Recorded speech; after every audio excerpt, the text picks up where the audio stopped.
বিচারপতি সঞ্জয় কুমার এবং মহামান্য বিচারপতি সতীশ চন্দ্র শর্মার বেঞ্চ এই রিভিউ পিটিশনগুলো, যে স্কুল সার্ভিস কমিশনের যে রিভিউ পিটিশনগুলো ছিল সেগুলো বাতিল করেছেন।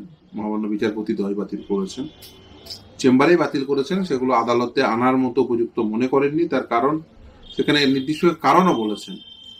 বাগ কমিটির রিপোর্ট এবং সিবিআই তদন্ত থেকে পরিষ্কার হয়েছে যে কিভাবে দুর্নীতি হয়েছে। অরিজিনাল ওএমআর শিট নেই, তার মিরর ইমেজও নেই, এবং শুধু তাই না, সেটাকে কভার আপ করার জন্য, এই ইলিগালিটিস গুলোকে কভার আপ করার জন্য অথরিটিগুলো তারা কিন্তু একেবারে লেগে পড়েছিল, এবং সেই জন্য এন্টায়ার সিলেকশন প্রসেসটা যে সেটা কলুষিত হয়েছে। সেখানে টেন্টেড ক্যান্ডিডেট, আনটেন্টেড ক্যান্ডিডেট কারা, সেটা পৃথকীকরণ সম্ভব হয়নি। এই যে অথরিটিগুলো যারা এই কাজ করলো, তাদেরকে নিশ্চিতভাবে তাদেরকে এই দায় নিতে হবে। মহামান্য বিচারপতিরা সেই কথাই বলেছেন, একেবারে ছত্রে ছত্রে বুঝিয়ে দিয়েছেন যে এই নিয়োগ প্রক্রিয়া দুর্নীতিযুক্ত, কলুষিত নিয়োগ প্রক্রিয়া, যেখানে একেবারে যোগ্য অযোগ্য পৃথকীকরণ একেবারেই অসম্ভব। রিভিউ পিটিশন বাতিল হয়েছে।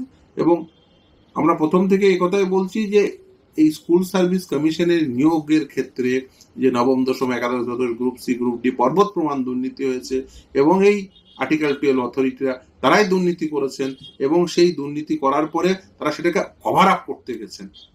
অরিজিনাল ওএমআর শিট রাখেননি, মিরর ইমেজ রাখেন।